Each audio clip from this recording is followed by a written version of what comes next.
ನಮಸ್ಕಾರ ವೀಕ್ಷಕರೇ, ನಾನು ನಿಮ್ಮ ಗಿರಿಧರ ಭಟ್.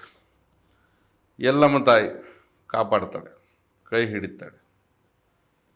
ಕಷ್ಟದಲ್ಲಿದ್ದೀರಾ, ಬಹಳಷ್ಟು ಬೆಂದಿದ್ದೀರಾ, ನೊಂದಿದ್ದೀರಾ. ಆಗದೇ ಇರತಕ್ಕಂಥ ಜನಗಳು ನಿಮ್ಮ ಮೇಲೆ ಮಾಟ ಮಂತ್ರ ಇಂಥ ದರಿದ್ರಗಳನ್ನೆಲ್ಲ ಪ್ರಹಾರದ ರೀತಿಯಲ್ಲಿ ಮಾಡಿಬಿಟ್ಟಿದ್ದಾರೆ.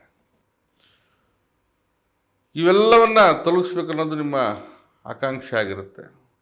ನೋಡಿ, ಮನುಷ್ಯ ಯಾವುದೋ ಹಂತದಲ್ಲಿ ಏನೋ ಒಂದು ಬೆಳವಣಿಗೆ ಅಥವಾ ಒಂದು ಹಂತಕ್ಕೆ ಹೋಗ್ತಾ ಇದ್ದಾನೆ ಅನ್ನೋವಂಥ ಒಂದು ಹೊಟ್ಟೆವರಿಗೆ ಆಗದೇ ಇರತಕ್ಕಂತಹ ಜನ, ಶತ್ರುಗಳಂತಹ ಜನ, ಹಿತಶತ್ರುಗಳಂತಹ ಜನ, ಅಥವಾ ಈ ಹೊಟ್ಟೆ ಕಿಚ್ಚಿಗೋಸ್ಕರನೇ ಮಾಟ ಮಂತ್ರ ಈ ತಂತ್ರಗಳನ್ನೆಲ್ಲ ಮಾಡಿ ಒಟ್ಟು ನಿಮ್ಮ ಮನೆಯಲ್ಲಿರ್ತಕ್ಕಂಥ ಒಂದು ವ್ಯವಸ್ಥೆನೇ ಸರ್ವನಾಶ ಮಾಡುವಂಥ ಒಂದು ಸ್ಥಿತಿಗೆ ತಲುಪಿರ್ತಾರೆ.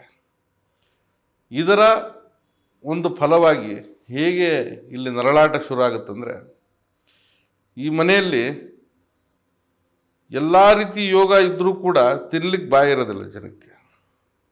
ಆಸ್ತಿ ಪಾಸ್ತಿ ಎಲ್ಲ ಇದ್ದರೂ ಕೂಡ ಅನುಭವಿಸ್ಲಿಕ್ಕಾಗೋದಿಲ್ಲ. ಯಾವುದಾದ್ರೂ ಒಂದು ರೀತಿಯಲ್ಲಿ ಕೇಸು, ಸಮಸ್ಯೆ, ವ್ಯಾಜ್ಯಗಳಲ್ಲಿ ಕಾಲಹರಣ ಮಾಡೋದು, ವ್ಯಾಪಾರ ವ್ಯವಹಾರಗಳಲ್ಲಿ ನಷ್ಟ ಮಾಡಿಕೊಳ್ಳೋದು, ಅಥವಾ ಮಕ್ಕಳಲ್ಲಿ ಒಂದು ರೀತಿಯಲ್ಲಿ ವ್ಯತ್ಯಾಸಗಳು ಕಂಡುಬರೋದು, ಮಾನಸಿಕವಾಗಿ ಈ ಮನೆಯಲ್ಲಿ ಕಿರಿಕಿರಿ, ಉಪದ್ರವ, ಉಪಟಳ, ಕಲಹಗಳಂಥ ಘಟನೆಗಳು ಜರುಗೋದು, ಪದೇ ಪದೇ ಅನಾರೋಗ್ಯದಂತಹ ಒಂದು ವ್ಯವಸ್ಥೆಯಲ್ಲಿ ಕಾಲಹರಣ ಮಾಡೋದು, ಮತ್ತು ಏನೋ ಒಂದು ರೀತಿಯಲ್ಲಿ ಆ ಮನೆಯಲ್ಲಿ ಅಗೋಚರವಾದಂಥ ಒಂದು ಕ್ರಿಯೆಗಳು ನಡೀತಾ ಇರೋ ಅನ್ನೋ ರೀತಿಯಲ್ಲಿ ಭಾಸ ಆಗ್ತಕ್ಕಂಥದ್ದು. ಅಂದರೆ ಕೆಟ್ಟದ್ದೇ, ಋಣಾತ್ಮಕವಾಗಿರ್ತಕ್ಕಂಥ ದೃಷ್ಟಿಗಳು, ಕೆಲಸಗಳಾಗೋದಿಲ್ಲ, ಅನಾರೋಗ್ಯ, ಪೀಡನೆ, ಮಾನಸಿಕವಾಗಿ ನೋವು, ತೊಂದರೆ, ಹಣಕಾಸಿನ ಒಂದು ಪರಿಸ್ಥಿತಿ ಹೀನಾಮಾನವಾಗಿ ಹೋಗೋದು, ಬಂಧುಗಳು ಕೂಡ ಶತ್ರುಗಳಾಗೋದು, ಮಿತ್ರರು ಕೂಡ ನಿಮ್ಮಿಂದ ದೂರ ಸರಿಯುವಂಥದ್ದು, ಅಥವಾ ಯಾವುದೋ ಒಂದು ವ್ಯವಹಾರ ನಡೆಸ್ತಾ ಇರ್ತೀರ, ಆ ವ್ಯವಹಾರ ಇದ್ದಕ್ಕಿದ್ದಂಗೆ ಹಳ್ಳ ಹಚ್ಬೋದು, ಅಲ್ಲಿ ನಿಮಗೆ ನಷ್ಟಗಳು ಉಂಟಾಗ್ಬೋದು, ನಂಬಿಕೆ ಇಟ್ಟಂಥ ಜನಗಳು ದ್ರೋಹ ಎಸಿಬೋದು, ಅಥವಾ ನೀವು ನಂಬಿಕೆ ಉಳಿಸ್ಕೊಳ್ಳುವಲ್ಲಿ ವಿಫಲ ಆಗ್ಬೋದು, ನಿಮ್ಮ ಸ್ಥಿತಿ ಕಳಪೆಗಳಾಗ್ಬೋದು. ಇಂತಹ ಬಹಳಷ್ಟು ಸಮಸ್ಯೆಗಳು ಉಂಟಾಗ್ತಾ ಇರುತ್ತೆ. ಮುಖ್ಯವಾಗಿ ಮನೆಯಲ್ಲಿ ಕುಟುಂಬದ ವ್ಯವಸ್ಥೆಯಲ್ಲಿ ಏನೋ ಒಂದು ರೀತಿಯಲ್ಲಿ ಕುತ್ಕೊಂಡು ಊಟ ಮಾಡಬೇಕು ಅಂದ್ರೂ ಕೂಡ ಆ ಜಾಗದಲ್ಲಿ ಊಟ ಮಾಡಲಿಕ್ಕೆ ಮನಸ್ಸು ಬರೋದಿಲ್ಲ, ಅಥವಾ ಅಂಥ ಸ್ಥಳದಲ್ಲೇ ಜಗಳ ಕದನಗಳಂಥದ್ದು ಶುರು ಆಗುತ್ತೆ. ಯಾವುದೋ ಒಂದು ವಿಷಯ ಹಳೇದು ಯಾವುದೋ ಒಂದು ತೆಗೆದು ಆ ಒಂದು ಸ್ಥಿತಿ ಸಮಸ್ಯೆಗಳನ್ನು ನಿರ್ಮಾಣ ಮಾಡ್ತಕ್ಕಂಥದ್ದು. ದಿನೇಕವಾಗಿ ಹೇಗಾಗುತ್ತಂದರೆ, ವ್ಯಕ್ತಿಗತವಾಗಿ ಸ್ಥಿತಿ ಗತಿಗಳು ಬಹಳಷ್ಟು ವಿಕೋಪಕ್ಕೆ ಹೋಗ್ತಾನೆ ಇರುತ್ತೆ. ನೀವು ಕೂಡ ನೀವಾಗಿರೋದಿಲ್ಲ, ನಿಮ್ಮ ಮತಿ ಚಂಚಲ ಸ್ಥಿತಿಯಲ್ಲಿ ತಲುಪಿರುತ್ತೆ.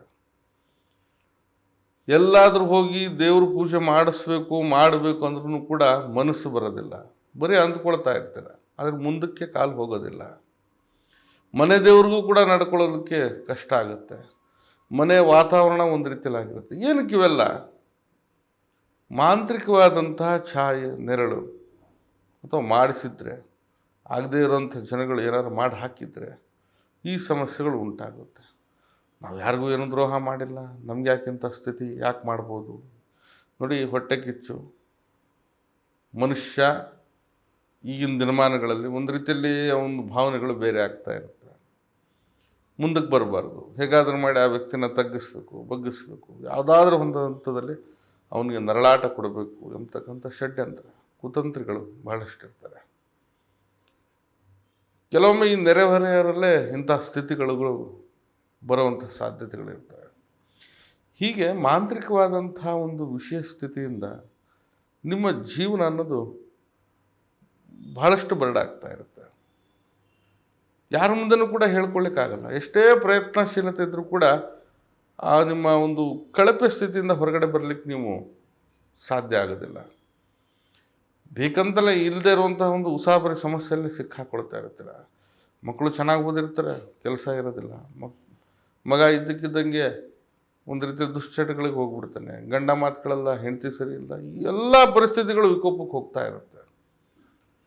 ವ್ಯಾಜ್ಯಗಳು ನೋಡಿ ಹಾಗೆ, ಈ ಜಮೀನು ಜಾಗ ಏನೋ ತೊಗೊಂಡಿರ್ತೀವಿ, ಇದ್ದಕ್ಕಿದ್ದಂಗೆ ಅಲ್ಲೇನೋ ಒಂದು ಸಮಸ್ಯೆ.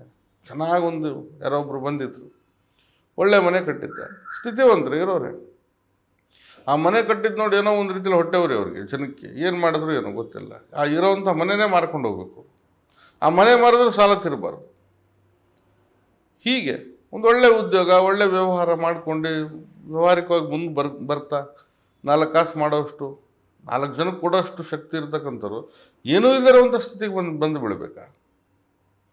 ಎಲ್ಲ ಕಳೆದು ಹೋದ್ಮೇಲೆ ಜ್ಞಾನೋದಯ ಆಗಿದೆ. ಹಾಗೆ ಈ ಸಮಸ್ಯೆ ಇದ್ದಾಗಲೇ ಆ ಸಮಸ್ಯೆಗಳನ್ನು ಸರಿಪಡಿಸುವಂಥ ಒಂದು ವ್ಯವಸ್ಥೆ ಮಾಡಿಕೊಡಿ. ಕಳ್ಕೊಂಡು ಹೋದ್ಮೇಲೆ ಮತ್ತೆ ಅದನ್ನು ವಾಪಸ್ ಪಡಿತೀವಿ ಅನ್ನೋದು ಬಹಳ ಕಷ್ಟ. ಪಡಿಬೋದು, ಬಹಳ ಕಷ್ಟ ಇರುತ್ತೆ. ಹಾಗಾಗಿ ಯೋಚನಾಶೀಲತೆ ಅನ್ನೋದು ಬಹಳ ಮುಖ್ಯವಾಗಿರುತ್ತೆ. ದೈವದಲ್ಲಿ, ಭಗವಂತನಲ್ಲಿ, ಪೂಜೆಗಳಲ್ಲಿ, ಭಕ್ತಿಯಲ್ಲಿ ನಂಬಿಕೆ ಇಟ್ಟು ಮುಂದೆ ಹೋಗಬೇಕು. ಇದರಿಂದ ನಿಮಗೇನೋ ಆಗುತ್ತೆ ಅನ್ನೋದಲ್ಲ, ಆ ಒಂದು ಸ್ಥಿತಿಗಳಿಂದ ನಿಮ್ಮ ಮನಸ್ಥಿತಿ ಅನ್ನೋದು ಸರಿ ಹೋಗ್ಬೋದು. ನಿಮ್ಮ ಮನಸ್ಥಿತಿ ಸರಿ ಹೋದರೆ ಅದು ಬೆಟ್ಟ ಇದ್ದರೂ ಆರಾಮಾಗಿ ಹತ್ಬೋದು. ನೀವು ಮನಸ್ಸೇ ಇಲ್ಲ, ಮನಸ್ಥಿತಿನೇ ಇಲ್ಲ, ಏನು ಮಾಡಲಿಕ್ಕೂ ಕೂಡ ಮುಂದಕ್ಕೆ ಹೋಗೋದಿಲ್ಲ. ಇರೋವಂಥ ಸ್ಥಿತಿಯಲ್ಲೇ ಕಾಲಹರಣ ಮಾಡಬೇಕಾದಂಥ ಸಂಭವಗಳು ಹೆಚ್ಚಾಗಿ ಬರುತ್ತೆ. ಹೀಗೆ ನೀವು ಇಂಥ ಮಾಂತ್ರಿಕ ಸ್ಥಿತಿ ಯಾರಾದರೂ ನಿಮ್ಮ ಮನೆಗೆ ಮಾಡಿಸಿದ್ದಾರೆ ಅಂತಕ್ಕಂಥ ಒಂದು ಭಾವನೆ ನಿಮ್ಮಲ್ಲಿ ಬಂದಿದ್ದರೆ, ಅದು ಸತ್ಯವಾಗಿದ್ದರೆ, ಸುಮ್ಮನೆ ಯಾವುದಕ್ಕೋ ನೀವು ಗುರಿ ಮಾಡ್ಕೊಂಡು ಹೇಳೋದಲ್ಲ, ವಿಚಾರಗಳಿದ್ದರೆ, ಇಲ್ಲದೇ ಇದ್ರೂ ಪರವಾಗಿಲ್ಲ, ನೀವು ಆ ತಾಯಿ ರೇಣುಕಾ ಯಲ್ಲಮ್ಮ, ಆ ದೇವಿಯನ್ನು ಸ್ತುತಿಸುವಂಥ ಒಂದು ಪರಿಹಾರವನ್ನು ಮಾಡಿ.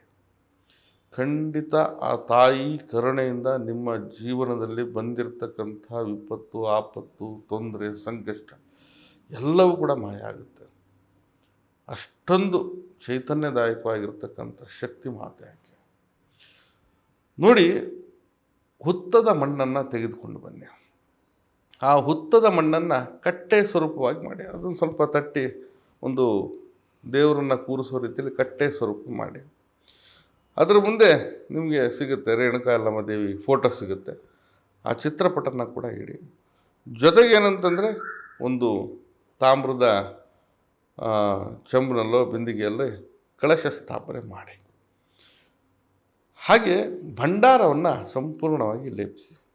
ಭಂಡಾರವನ್ನು ಹಚ್ಚಿ ಆ ಚಿತ್ರಪಟಕ್ಕೂ ಆ ಕಳಶಕ್ಕೂ ಎಲ್ಲ ರೀತಿಯಲ್ಲಿ, ಕಳಶ ಗೊತ್ತೇ ಇದೆ ನಿಮಗೆ, ಭಂಡಾರವನ್ನು ಹಾಕಿ, ಅರಿಶಿಣವನ್ನು ಹಾಕಿ, ಕುಂಕುಮವನ್ನು ಹಾಕಿ, ಹಾಗೆ ಆ ತಾಯಿ ಮುಂದೆ ಹಸಿರು ಬಳೆಯನ್ನಿಟ್ಟು, ಹಸಿರು ಬಳೆ, ಹಾಗೆ ಈ ಬೇವಿನ ಎಲೆಗಳನ್ನು ಇರಿಸ್ಬಿಟ್ಟು ಬೆಲ್ಲದ ದೀಪವನ್ನು ಬೆಳಗಿಸಿ.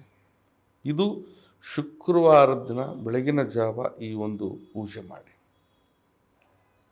ಒಂದು 5 ಶುಕ್ರವಾರ ಈ ಕಾರ್ಯವನ್ನು ಮಾಡಿಕೊಂಡು ಖಂಡಿತವಾಗಿ ಮನೆಯಲ್ಲಿರ್ತಕ್ಕಂಥ ಪೀಡನೆ, ಕಾಡಾಟ, ತೊಂದರೆ, ದುಃಖ, ಮಾಂತ್ರಿಕತೆ, ಕಷ್ಟ, ನಷ್ಟ ಇವೆಲ್ಲವೂ ಕೂಡ ತೊಲಗುತ್ತೆ.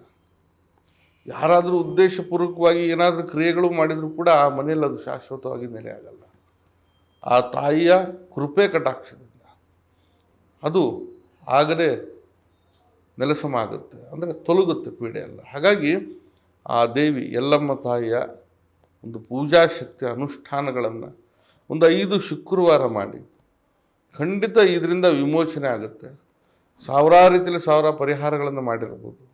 ದೇವಿಯನ್ನು ನಂಬಿ ಮುಂದಕ್ಕೆ ಹೋಗಿ, ಖಂಡಿತವಾಗಿ ಆಕೆ ಕೈ ಹಿಡಿದು ನಡೆಸ್ತಾಳೆ, ಕಾಪಾಡ್ತಾಳೆ. ಈ ಒಂದು ವಿಚಾರಬದ್ಧವಾಗಿರ್ತಕ್ಕಂಥ ಒಂದು ಸ್ಥಿತಿನ ನೀವು ನಡೆಸಿದ್ದೇ ಆಯ್ತಂದರೆ ಖಂಡಿತವಾಗಿ ನೀವು ಏನೇ ಸಮಸ್ಯೆ ಇದ್ದರೂ ಅದರಿಂದ ಹೊರಗಡೆ ಬರ್ತೀರ.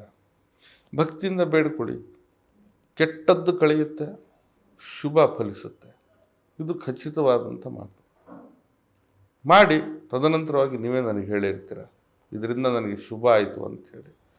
ಹಾಗಾಗಿ ಈ ಒಂದು ಪರಿಹಾರವನ್ನು ಆ ತಾಯಿ ಕೃಪೆಯಿಂದ ತಾವು ಮಾಡಿ ಖಂಡಿತವಾಗಿ ವೇಗವಾಗಿ ತಾವು ಮತ್ತೆ ಸರಿ ಹೋಗ್ತೀರ, ಸರಿ ಹಾಗೇ ಆಗ್ತೀರ.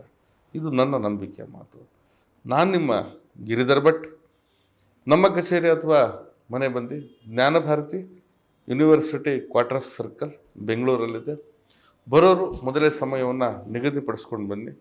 ಬರಲಿಕ್ಕೆ ಸಾಧ್ಯ ಇಲ್ಲ ಅಂತಂದರೆ ಈ ಕೆಳಗಡೆ ಕಾಣ್ತಾ ಇರ್ತಕ್ಕಂಥ ನಂಬರ್ಗೆ ಕರೆ ಮಾಡಿ ಮುಕ್ತವಾಗಿ ಸಮಾಲೋಚನೆ ಕೂಡ ಮಾಡ್ಬೋದು. ಶುಭವಾಗಲಿ. ನಮಸ್ಕಾರ.